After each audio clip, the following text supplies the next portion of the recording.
So finally আমার মোটরসাইকেলটা কেনা হয়ে গিয়েছে এবং যেমনটা আপনারা দেখতে পাচ্ছেন এখানে আমি একটি second hand Honda CBSP Shine 125 CC এই মোটরসাইকেলটি কিনেছি। ওভারঅল কন্ডিশন আপনারা যদি দেখেন মোটামুটি ভালোই ছিল, বাট স্টিল আমার কিছু কাজ করতে হয়েছে।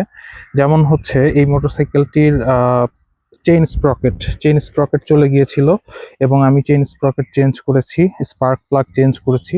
এর পাশাপাশি আমি যে জিনিসগুলো চেঞ্জ করেছি সেটা হচ্ছে ফ্রন্টের এবং পেছনের যে ডিস্ক প্যাড ছিল, এই ডিস্ক প্যাডগুলো কিন্তু অলমোস্ট প্রায় শেষ হয়ে গিয়েছিল। সো ফ্রন্টের ডিস্ক প্যাড এবং ড্রাম রাবার যেটাকে বলে ব্রেকের, সেটাকে আমি চেঞ্জ করেছি। চেঞ্জ করার পরে অলমোস্ট এবং পাশাপাশি ইঞ্জিন অয়েলটা চেঞ্জ করেছি। তো সবকিছু মিলায় বাইকটার কন্ডিশন এখন আমি বলতে পারি যে ভালো, আলহামদুলিল্লাহ। ইঞ্জিনে কোনো কাজ বা এই রিলেটেড কোনো প্রবলেম আমি ফেস করি নাই। এর পাশাপাশি আমি যেটা চেঞ্জ করেছি সেটা হচ্ছে এই গ্রিপগুলো চেঞ্জ করা হয়েছে এবং এর পাশাপাশি অ্যাক্সেলারেটর কেবল এবং ক্লাচ কেবল দুইটাই চেঞ্জ করা হয়েছে, কারণ আসলে এইগুলো চেঞ্জ না করলে খুব একটা ভালো অবস্থায় আমি গাড়িটা চালাতে পারতাম না।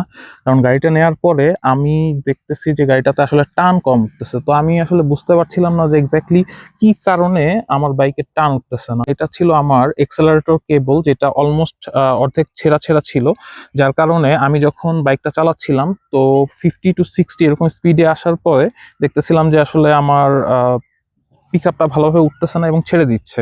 যখন এটা খোলা হলো তখন আমি দেখতে পারলাম যে এই জিনিসগুলো আসলে চেঞ্জ করা দরকার, বা এই জিনিসগুলো প্রায় অলমোস্ট শেষের পথে চলে আসছে।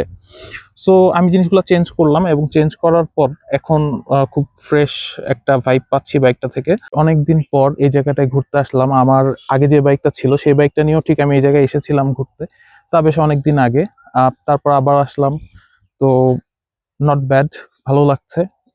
আর কিছুক্ষণ ঘুরবো। তবে আমি যেটা নিয়ে কনসার্ন সেটা হচ্ছে যে এই বাইকটায় 900 ml ইঞ্জিন অয়েল ভরতে হয়। সেক্ষেত্রে আমি 1000 ml এর শেল অ্যাডভান্স ফুয়েল সেভিং একটা ইঞ্জিন অয়েল আছে, ওইটা আমি ইউজ করেছি। বাট এখন আমার কনসার্ন হচ্ছে যে আসলে এক্সট্রা যে 100 ml ইঞ্জিন অয়েল আমি এখানে দিলাম, এটা কি আসলে ঠিক আছে কিনা। তো আপনারা একটু কমেন্টে জানাবেন যে আসলে এইটা দেওয়াটা কি ঠিক হলো কিনা, বা আমি এটাকে কি ড্রেইন করে ফেলে দিব কিনা এই এক্সট্রা 100 ml ইঞ্জিন অয়েল। তো এই তো, এখন আমরা একটু আশেপাশে ঘুরবো। ওয়েদারটা বেশ সুন্দর এবং আপনারা দেখতে পাচ্ছেন আমি এখন আছি কেরানীগঞ্জের ভিতরে একটা হাউজিং এ। তো এখান থেকে আমি একটু পরে বাসায় চলে যাব, যেহেতু সময় খুব একটা নাই। ঘড়িতে যদি দেখি, ঘড়িতে যদিও বা দেখা যাচ্ছে কিনা জানি না, বাট এখন অলমোস্ট 4:30 বেজে গিয়েছে। তো আমি এখন বাসার উদ্দেশ্যে রওনা দেব।